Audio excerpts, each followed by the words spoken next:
Good afternoon. My name is Amanda Irvin, and I'm the Senior Director of Faculty Programs and Services at the Center for Teaching and Learning. I have the honor and privilege of introducing and moderating today's faculty panel discussion titled Faculty Innovations Through Provost Teaching and Learning Grants, a panel discussion.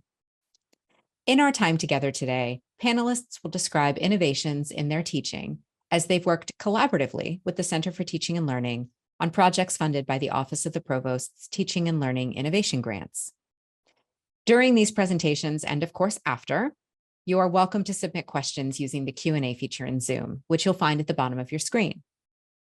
After the panelist presentations, we'll have a live Q&A session where I'll pose some of the questions you've asked to our panelists, and we'll have a rich and exciting conversation. Our first project is presented by Ari Goldman and Gregory Khalil. They will discuss the collaborative project covering religion, a course that includes international reporting trips for students each spring. Ari is a professor of journalism. He's the director of the school's Scripps Howard Program in Religion, Journalism, and the Spiritual Life. In addition to the religion seminar, Professor Goldman also teaches reporting, the master's project, and the course, The Journalism of Death and Dying, which looks at everything from writing obituaries to covering natural disasters and suicide. Greg is an adjunct professor of journalism, and he's also co-founder and president of Telos, a Washington, D.C.-based nonprofit that equips American leaders and their communities to better engage in seemingly intractable conflict. In a CTL panel first, our panelists are joining us via pre-recorded presentation from Nazareth, Israel, because they are currently teaching abroad with the students in the course covering religion. So we have two faculty joining us as international teaching innovation correspondents, sharing insights about a class on international correspondence and journalism. In true CTL fashion, we've got some real active learning, walk the walk happening here today. So I will now turn it over to our presenters, Ari and Greg, joining us via recording.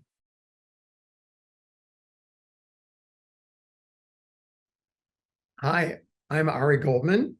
I'm Gregory Khalil. And we are coming to you directly from Nazareth, Israel. We are traveling with our class over spring break, and we're not sure we were going to be back in time for this event, so we decided to be foreign correspondents and to give a sense of what it's like on the ground here in the city of Nazareth. Ari, so why don't we just have an informal conversation, maybe interview each other? I think that begs the initial question is like, this is a course that you innovated more than 2 decades ago. You've run more than 20 of these immersive experiences to train journalists how to write and cover religion primarily for secular audiences.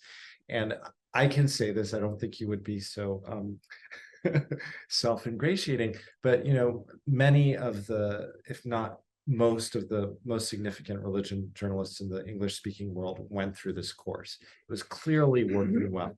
Why, after all this time, did you want to invest all of this energy into redesigning the course? Okay.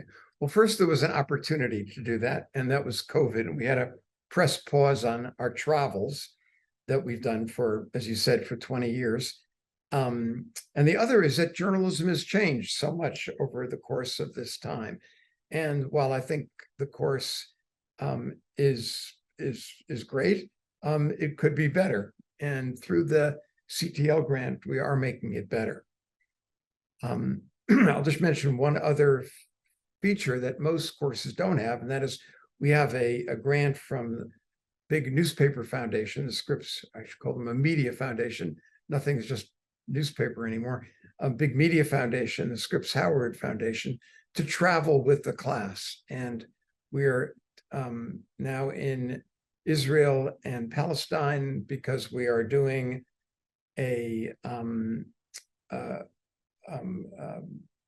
study tour of holy places and giving our students an opportunity to write about them. So the travel component was there already, but we've added some new features. So why don't we focus on those? Sure thing. I mean, so you mentioned how journalism has changed, and I think there's probably, I think of maybe two general buckets. One is the obvious, the technological. So how journalists do their work is very different, and we were seeking to address that.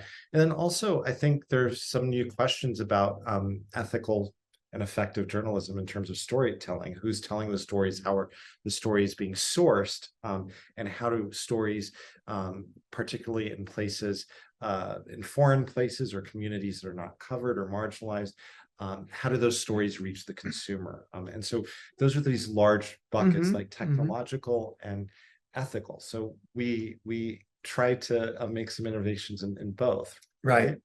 So I'll let you handle the technical. Okay. And I'll start on the ethical. But we, with the help of CTL, we developed a new software. Well, they developed it, but according to our needs. Well, they tweaked it a bit. They were already working on it. They tweaked it. No, we tweaked what they did. Yes, but maybe talk about the technical side first. Right. So there are a couple of technical changes that have happened in 20 years. And so one is the proliferation of mapping technology, which has a number of uses in the actual practice of journalism.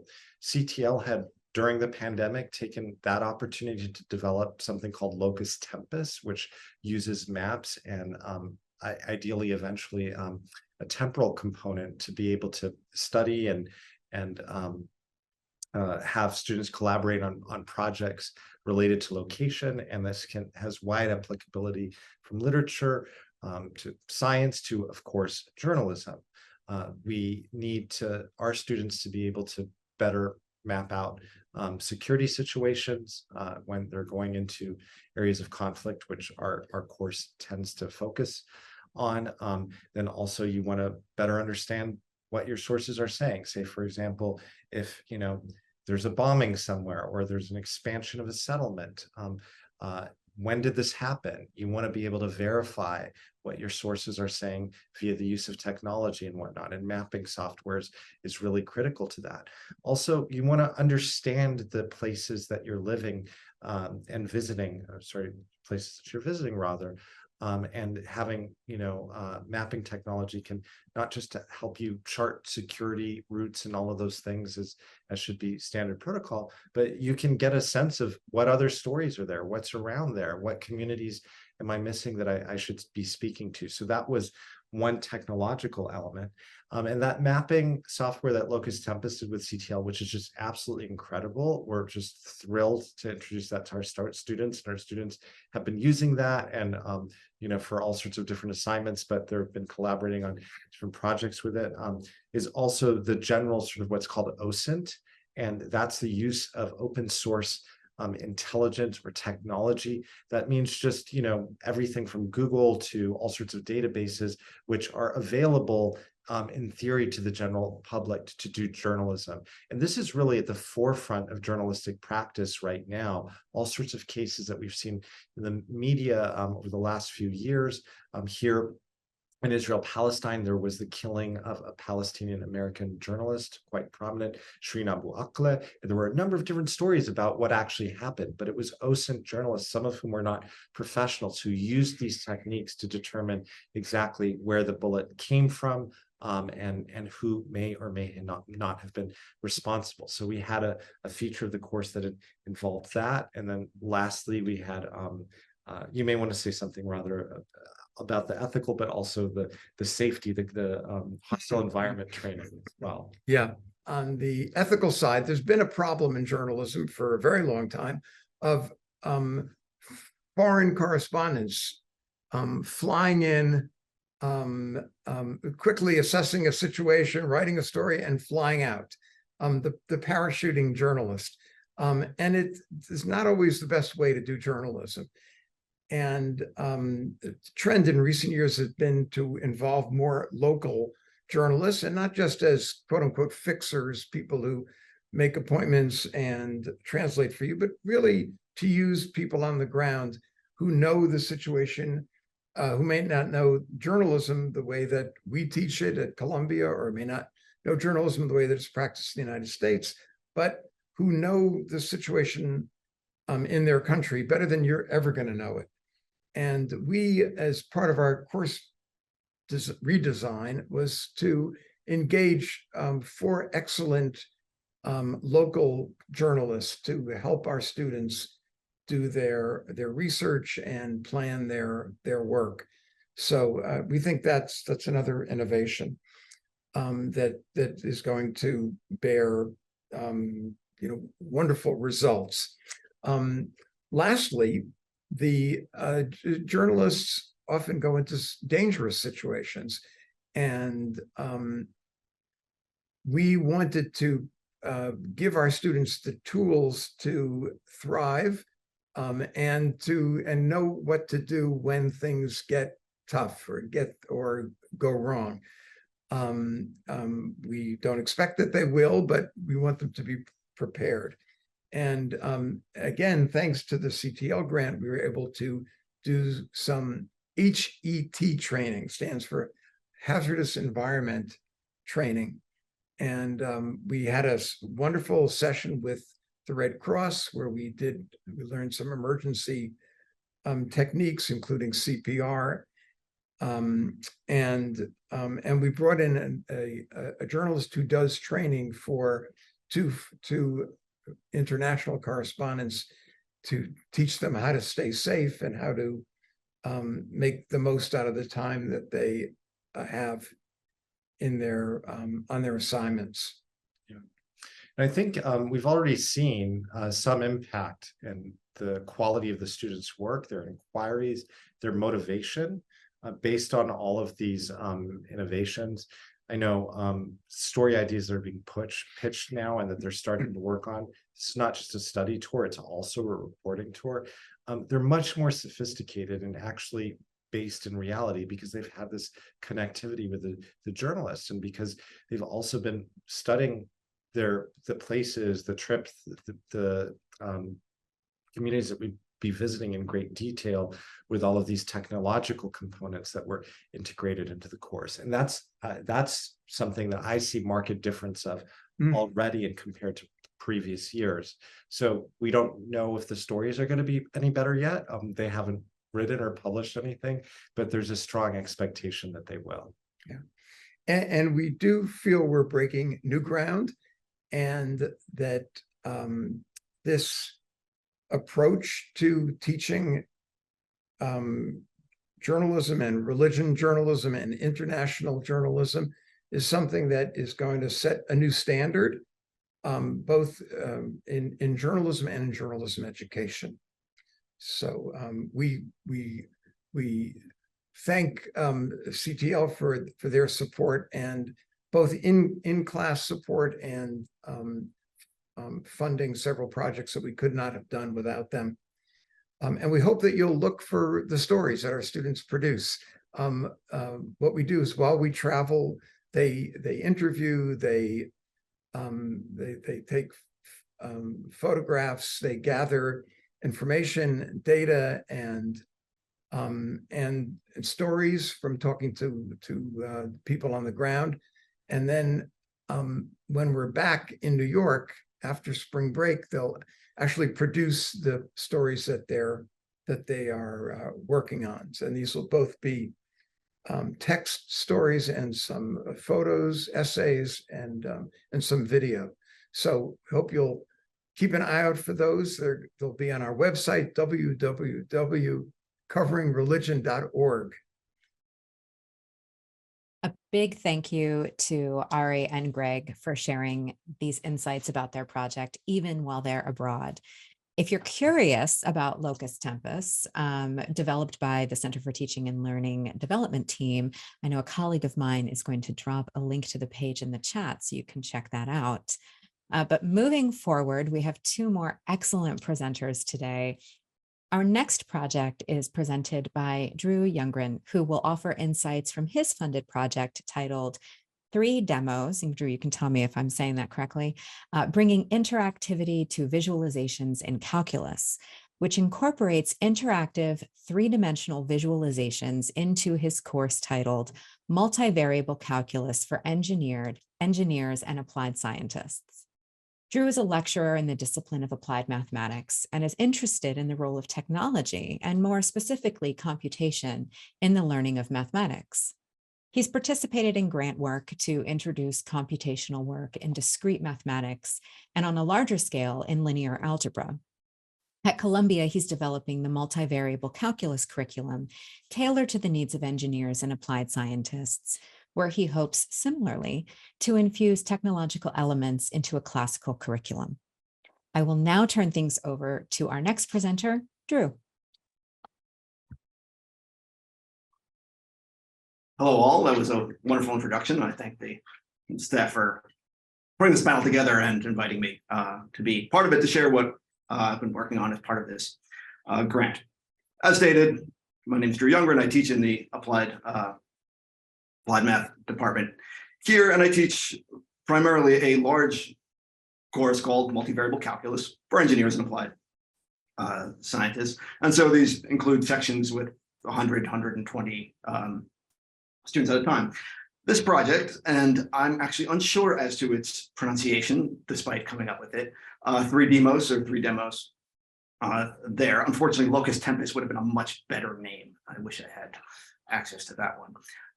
This was born during the pandemic. So visualization has always been a part of what I do. Part of the reason I really like mathematics is that different representations of an idea manifest the same features and often inform each other. So you're working algebraically with some system of equations and you realize some feature of a set of solutions, and then you graph it, you see it in the graphical realm, and it's satisfying. Sometimes when unexpected behavior arises one, and then you see it confirmed in another, and so on. Anyway, so I find visualization to be that sort of key to the teaching the material, that when a student can translate between different representations, well, then they have a good understanding of the underlying concept behind it. Nonetheless, during the pandemic, when others were picking up, baking and other projects, I picked up JavaScript as a project. I have all these visualizations that I have made for my courses over the years, mostly using commercial and some open source software that's out there. But I wanted something that could be delivered a little more easily. And so I thought using web technologies makes sense. Websites are fairly ubiquitous. So I started making these visualizations, and then I had this moment happen during a session not too dissimilar from this over Zoom, where I was sharing my screen of these visualizations, and a student in the chat said, "Oh, you should really do this on your own, through your own browser," like speaking to the other students. It's a whole different thing. And it occurred to me that it is really silly what I was doing, sharing images via video streaming through here, right, from my computer through the web there, when the actual underlying information that was required was very tiny. It was really just strings of data with information about the topics I was doing. And the visualization itself could be done, what they say, client side, all right, on the front end, where every student was running a fairly sophisticated computing device. They could run the visualization that way. So there was a lot of efficiency that I could have achieved simply this way. But it also occurred to me that this could be a mechanism for interaction, right? And that here might be the real innovation, not so much just a technical innovation, but innovation in how we communicate about visualizations in live in a math calculus classroom, that it's not just me showing some pictures, but allowing students to have some interaction with them, and maybe have a two-way street in that regard.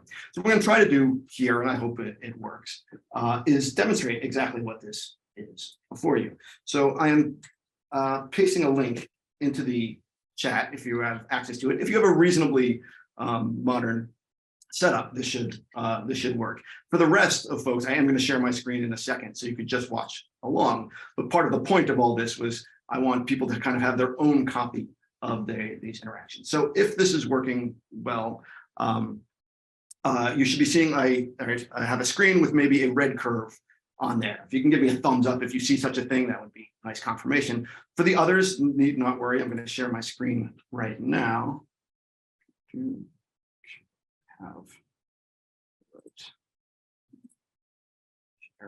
And so, right, you should be seeing a similar thing. I have what's called the Lissajous curve in 3 dimensions on here. And so I've got, it's a graph of an important object that we study, curves in space. And so part of the innovation is that by distributing this as each student's own instance of the environment, they can manipulate the view on their own, right? Where you get a much better sense of the spatial relations, right? 3D is hard to visualize. And in fact, our retinas are 2-dimensional, and so there really is no way to actually visualize all 3 dimensions. It's through the manipulation, added input from gestures and so on, that you get a better view of the screen. So on one instance, that's an advantage of this idea. A student's trying to understand the geometry of their curve. If they're controlling the view, they have more information than just me manipulating it for them. But there's much more that can be done with this, right? So for example, what I'm hoping happens now is I can initiate a trace of this curve where we see other important mathematical objects, namely the tangent vector and the acceleration vector, or second derivative here, which we study. And again, the formulas are rather simple to write down, but the visualization is quite difficult in 3D, certainly by drawing by hand. And I think this offers an advantage of students that they can, they can certainly manipulate the view as we trace out different objects of these. They also, if you're along, you can click on the object list to see the information that's here, and I can pause it, and each student can do this on their own. Pause their animation, and then manipulate and slowly trace out the curve, right, to see different points. So among the advantage of just individual, choice in manipulation to optical data, then what also this lets me do is I can ask questions, right, assessments that I just don't have an equivalent for in more traditional mediums certainly of pen and paper. So I can ask geometric questions such as like, where on this curve is the curvature quantity that we measure greatest? And I wouldn't be surprised, even for anyone not versed in calculus, that you would probably pick the correct point. The curvature measures kind of what it sounds like, how curved, how much the curve is changing direction. So I can do things like visualize the so-called osculating circle here. And when I manipulate the point, it redraws it at each point. And so we're looking for the place with the tiniest osculating circle, because that means the direction's changing really quickly.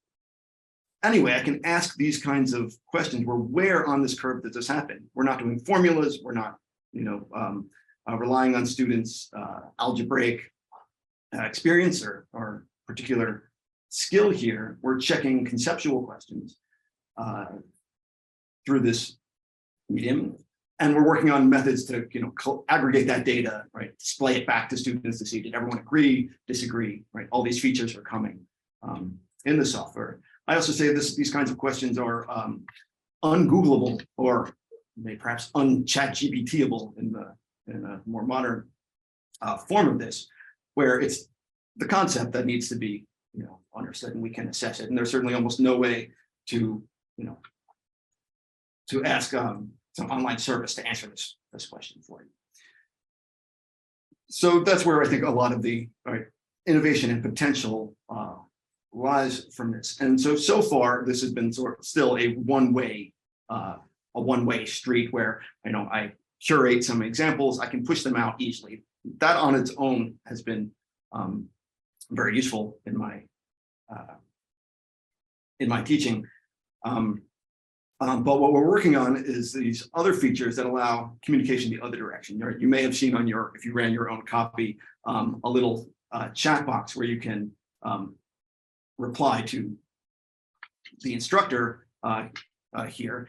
And that was stuck up on from a meeting discussion with the CTL folks. I should recognize, before I forget, Nick Nyby, Evan Peterson, our software developers at CTL, who have been have done a tremendous amount of work and have been a great resource to me to learning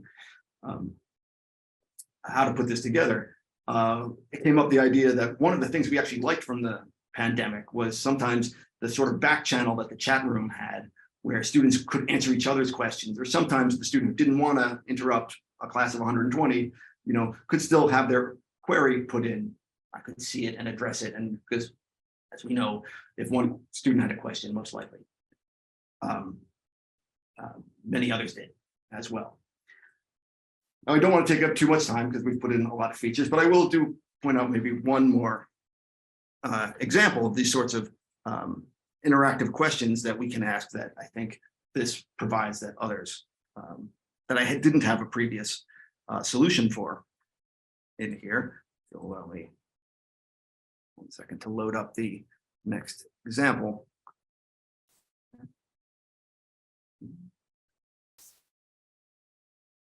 And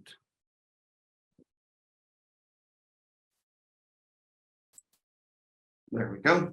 All right, so we're looking at now a surface graph of a two-dimensional function. So now, when teaching things like optimization, we're trying to find big and small values of functions. Again, there's the algebraic formulaic way. This tool allows us to say, okay, is that matching up with your visual conception of these? And so for that, I can turn on the tangent functions to this graph. If I upload the shade there, if we hold down the Shift key on our computers, what we can do is and each student can do this, they can manipulate and search different points on the surface and look at the tangent vectors among them. And if I say something like, can we find the maximum value, meaning the maximum z coordinate on this, most will arrive at some point at a point, perhaps, right? Somewhat up there for their as their answer. And this is correct. This is where the tangent vectors are parallel to the XY plane, and so on. But then I might throw them a curveball, right, in this regard, and realize that this function, which was ostensibly a function of 2 variables right here, is actually a function of 3. There's a time component to it.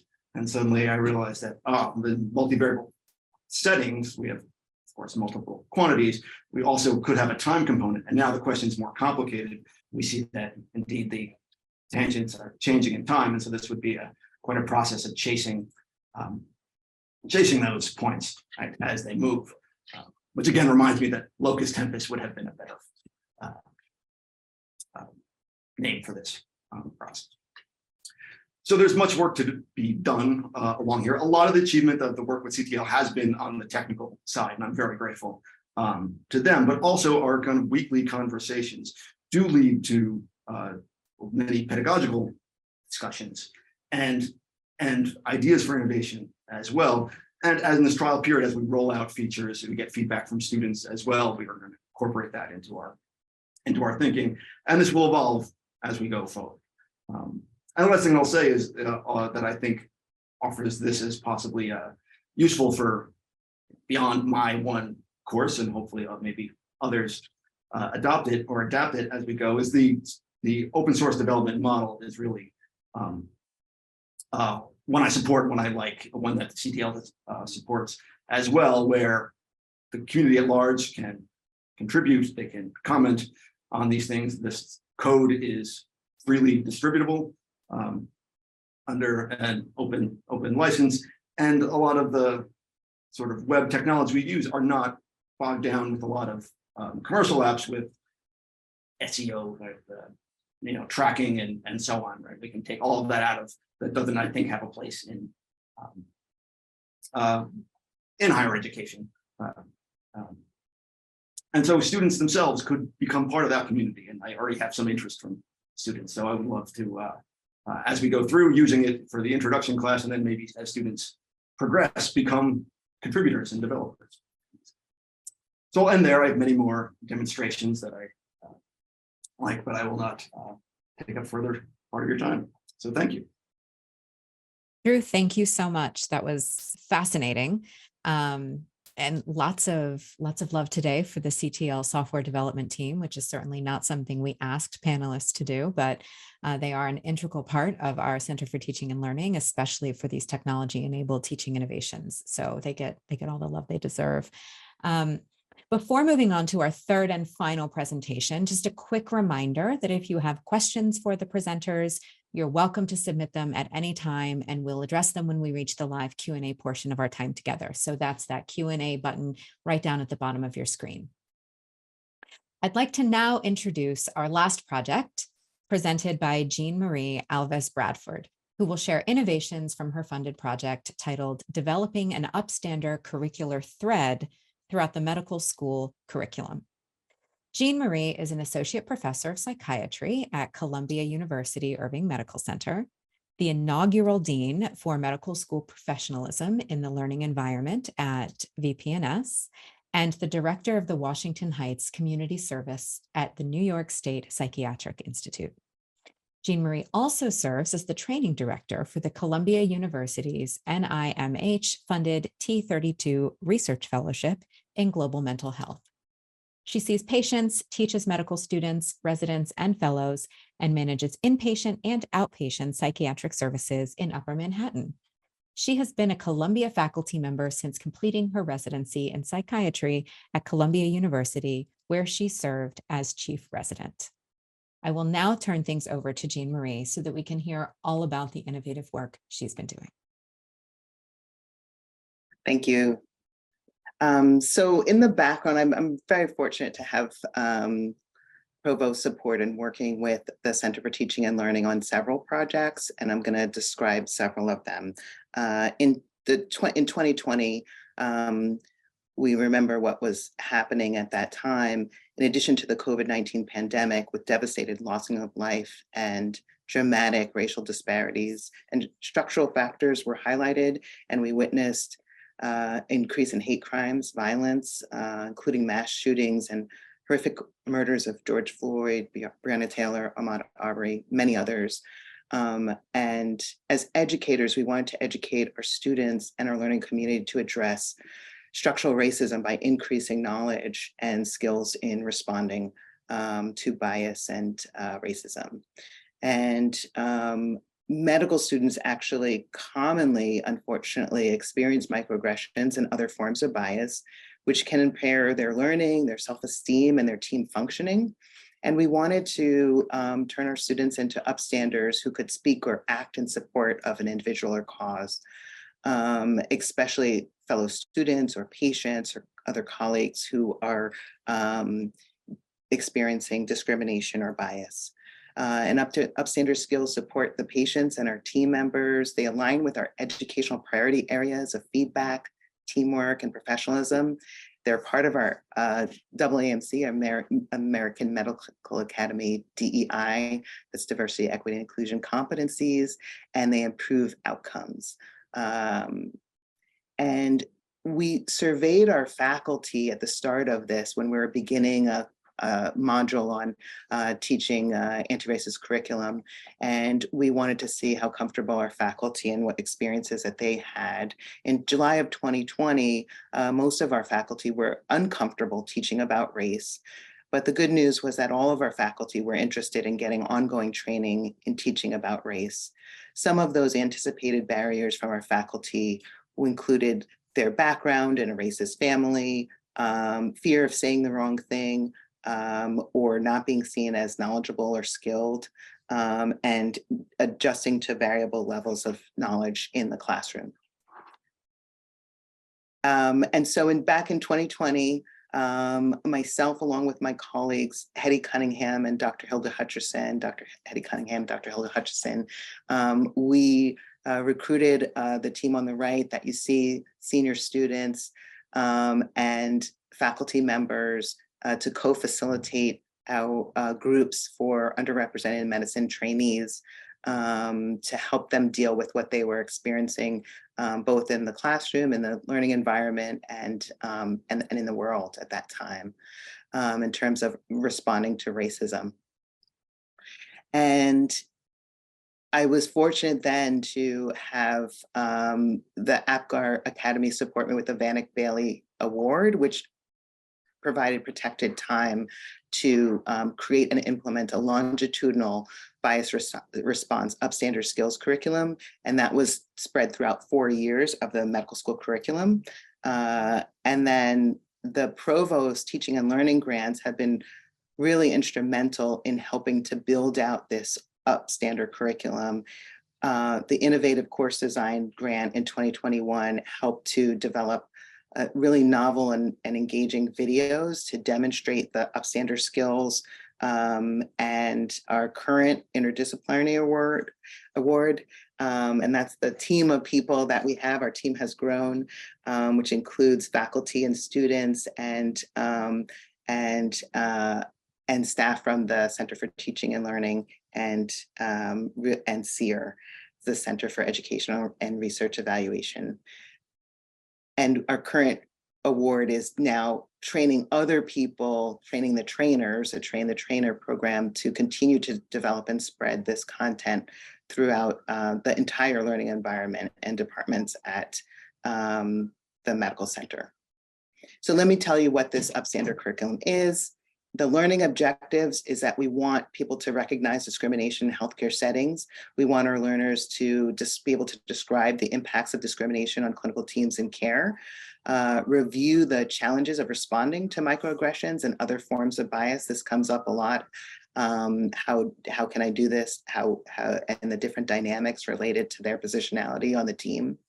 And then to actually practice the Upstander skill responses using published frameworks and sample cases.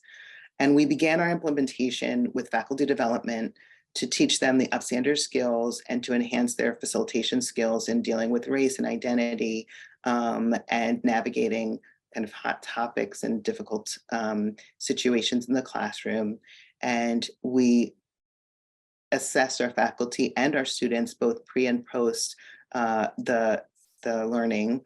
And the module then includes pre-reading for the students, an interactive lecture, which emphasizes courageous conversations tools, teaches Upstander frameworks, and has opportunity for large group practice incorporating those videos that were developed as part of the Provost funded award, and then an opportunity with faculty facilitated small group practice. The cases that we use in our curriculum vary in source positionality. The source is where the microaggression is coming from, where the bias is coming from. And so the positionality, matters in terms of how comfortable or what strategies you might use to respond, whether that's from a peer student, a resident, a staff member, or a faculty member, somebody who might be in a position to grade you, to evaluate you. And the type of bias varies along with different identity domains in our videos. So we have in our cases that might be related to race or ethnicity, gender identity, language, sexual orientation, and we use written and video examples. And in each of the videos and the cases, we ask our learners to identify the points on this triangle, who's the recipient of the bias, where's the source of the bias coming from, and who's the Upstander, and to comment on Upstander strategies that are used in the videos. The videos are designed to model Upstander strategies and to comment on source responses, because we will all be the source of microaggressions, even when we don't want to. And so we want to learn strategies at responding when we realize that we ourselves have committed a microaggression. Okay. Going to play the video.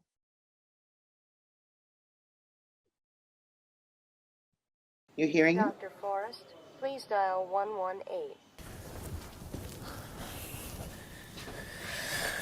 Okay, so the patient continues to experience acute periarticular pain in their left knee, which got worse overnight. We've been managing their pain with NSAIDs, but it keeps getting worse. So I'd recommend we move forward. Their pain? You said we've been managing their pain. Don't you mean her pain? Well, her chart says she's female. She looks like a woman to me, so. Well, the patient uses they, them, their pronouns, not she, her.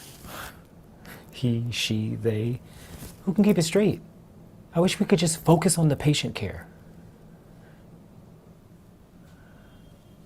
Well, Jamie, I think it's important to respect the patient's identity. From a patient care perspective, studies have shown that there's a decrease in suicide and depressive symptoms when we use someone's correct pronouns. Really? Mm-hmm. I haven't read that. Can you send it to me? Of course. There's also a pronoun section in the medical record, which we can use to look up someone's pronouns. I've noticed I've had a much better rapport with patients since I started using it. Really? Can you show me that? Definitely. And if you don't have time to check the medical record before you meet a patient, it's okay to just ask someone about their pronouns. How would you go about that? Well, I usually introduce myself by saying, "Hi, I'm Alex Madsen. My pronouns are he, him, his. What are your pronouns?" Okay, I can give it a shot. It's just going to take some getting used to. It's worth it.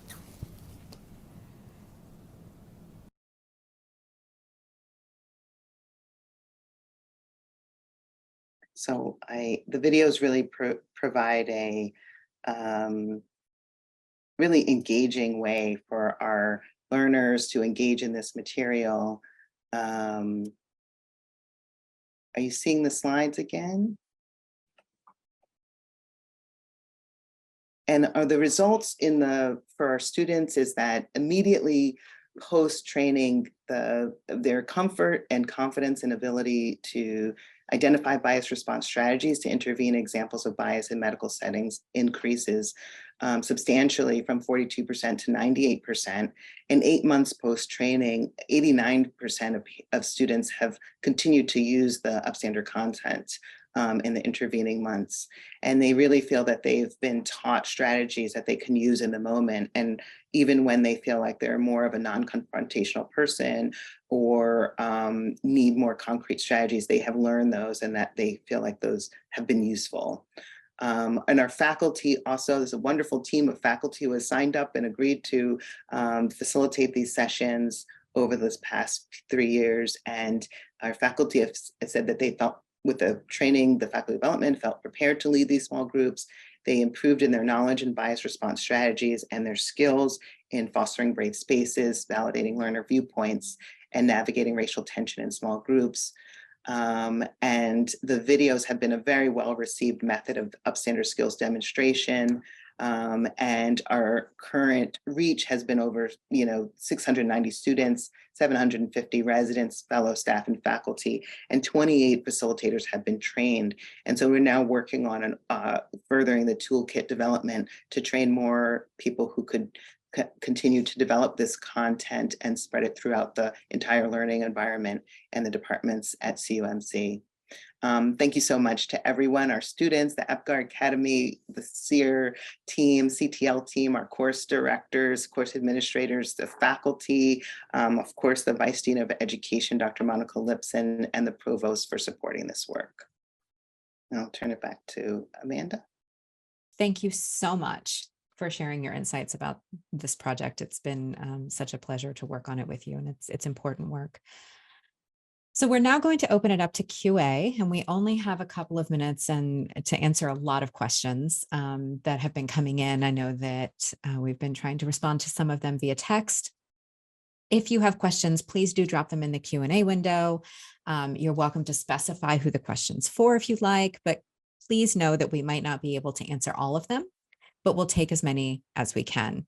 You're also welcome to submit general questions about the teaching innovation grants from the Office of the Provost, or other general questions about the CTL, and we have some colleagues on the back end who will follow up with you. So as questions are coming in and we're taking a look at these, and if you haven't already, I'll invite our panelists to turn their cameras back on. Oh, there you are, look at you.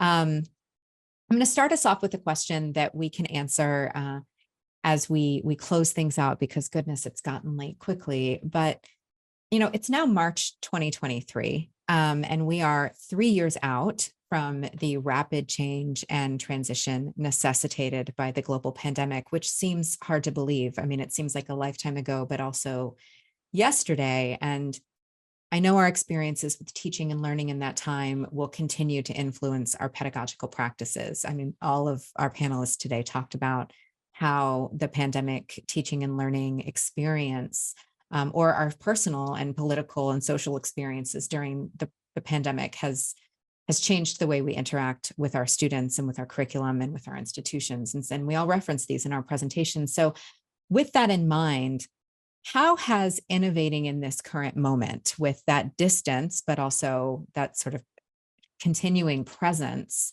changed the way you are teaching and engaging students in their learning. How has this presented unique challenges? Are there things you're carrying forward from the last 3 years that has been influencing your work on these projects? So just like a real easy, simple question to kick us off with. So I know that you probably both have responses. Maybe Drew, I will start with you since I know you have to run off to teach soon. Right, and try out some of these techniques further. So I don't need to give a laundry list of the awful results of the pandemic. The suffering is impossible to comprehend there. Instead, I'll just address some of the, like, is there anything when we came back in class, it's like, is there anything we can take away from that experience that was thing? I don't miss Zoom classes, certainly. But one, as I mentioned, a couple of things that happened in that environment that were promising was the sort of back channel communication, and that the technological tools that we had to use to communicate did allow, I think, certain students to share, participate in ways that the classical everybody, put your hand up in a classroom, they might be less comfortable doing. So in that sense, I thought there was more, opportunity, and not just opportunity for students to ask questions and get their concerns heard, but to address each other, right? There was some cross-student conversations that didn't happen always in classrooms. I always certainly hope that the communication is not unidirectional in a regular classroom, and so I wanted to keep, I want to keep as much of that aspect there and facilitate it as we meet in person as well. I don't think the in-class use of this technology magically makes that happen, but it might help a little bit in that regard. Yeah, thank you for that. I've heard that from a lot of people that, and our own experiences have been that there was a renegotiation of who was able to speak in a space and the different opportunities that were presented to students in terms of accessibility to different modes of communication were really empowering. Lots of people don't seem to be missing Zoom, but they do seem to be missing the Zoom chat. Like, how can we get a Zoom chat in our in-person classes? Wouldn't that be amazing? Jean Marie, what about you? What are things that you're carrying forward or you find yourself still navigating? I really like that we as educators had to be creative about novel ways to engage our learners, and we did so. And so even though I also don't miss Zoom teaching, I do want to take away that, always trying to think about engagement and interaction. Also, the pandemic did make us hungry for that interaction. And so I also am, really, it's nice to be in the classroom now in person where everybody's very appreciative about being there. So people are a little bit more engaged right now. I think that might, fade away at some point, but right now it's really nice to do that. I agree with what was said about the communication strategies and giving, and so I agree. We do sometimes also do have hybrid. And so that's the other thing that we've been able to bring in is that if somebody isn't able to attend, we may bring them in on Zoom themselves to attend the session. That I like a lot. Before they just had to miss if you were kind of well enough to participate or you were traveling or something, you would have just missed the class, but now we could Zoom you in. So those are things that I appreciate. Yeah, absolutely. Thank you so much for that. It has, I think, forever changed the way we think about access. If I can just ask one final question, which is you both, and this is a sort of inspired by one of the things that's come in via our Q&A, you both took on fairly large projects, and these can be time consuming, and the CTL is always here to support. But if there are folks in the audience who are watching and they're considering applying for one of these teaching and learning innovation grants sponsored by the Office of the Provost, what might you say to them if they're sort of on the fence or worried about the time, which is totally legitimate? It's our most valuable resource. What might you say to someone who's considering diving into one of these projects? And Drew, please, you can kick us off if you like. Sure. I would say one thing is that if anything, the process kind of even in some ways shrank the amount of work that I had. I started this project, of course, just as a labor for my students, and I consulted with the CTL folks before even applying there. And that conversation, I thought it was going to apply for one of the smaller level grants. I don't have large expenses. It's just, all this stuff is distributed via open source things. But that conversation said, oh no, this is a pretty major, rework of the course. So you should apply for this one. And there was a lot of guidance in that thing. And then it helped me think about more of like, okay, what role does this play? Is it central to actually the delivery of all content? Is it just a small piece of it? So I would say certainly just have the conversation that way, which cost an hour to find out if this works and where they can help. There was a lot of help from the staff and help me refine the thinking. So I would certainly start there, and then really it wasn't in a lot of ways a decrease in workload, in that the technical know-how that I needed to deliver these ideas and realize them, a lot of that was offloaded to faculty and to the development staff, and then my time was more for, okay, how do these achieve my learning goals? How are we?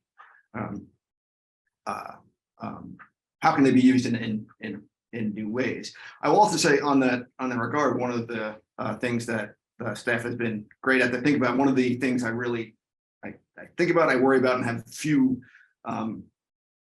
great answers for is when we talk about accessibility, right? I've built this very visual medium tool that requires owning technology, but using it, right? Manipulating things. Luckily, staff has been very good about thinking at different stages of, okay, well, for participants who have motor impairments and need to use a keyboard to manipulate views and so on, or we make sure we implement them, and design from that aspect has helped also, not simply just, how do we accommodate those things, but rather let's start there with when we design a new feature, and it helps, I think, everybody make it accessible but also more useful for learning. So I would say start there, right? Just start with a consultation. Well, and we're always happy to talk with anyone who has an idea. Jean Marie, what about you? What might you say to colleagues who are thinking about doing this type of work? I agree. It'd start with a consultation. I also, this was my work as a series of projects that developed over time and got increasingly bigger. And you may find it started in the pandemic when people were hungry. My colleagues were hungry to sort of do something to help, right in our backyard with our learners. And so it was, relatively easy to brainstorm with our colleagues and to think about what we might want to do and what resources might be available. And then that grew. And then I've been pleasantly surprised that people have wanted to join these efforts. I also have had additional opportunities to carve out time and protected time. And so having a smaller project helped me to get the larger time, protected time. This may be work that you're going to do anyway for your course, and so that having the support from the Center for Teaching and Learning can help you along your way. I've learned a tremendous amount over these projects and got a chance to work with incredible colleagues and engaged our learners even more. So it's been really rewarding and exciting. Thank you both so much. I cannot thank you enough for your generosity.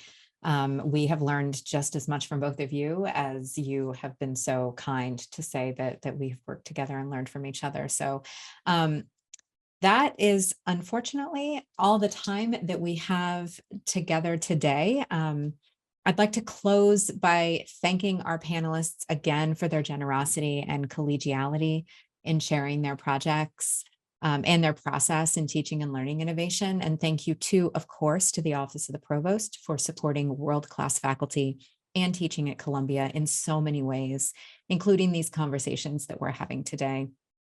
I do hope that you'll join us later today for 2 more panels If you'd like to learn more about the Office of the Provost Funded Opportunities for Teaching and Learning Innovation, you can find information on the CTL website, as well as the website for the Office of Teaching, Learning, and Innovation. Thank you all for joining us today. Please be well and have a wonderful afternoon.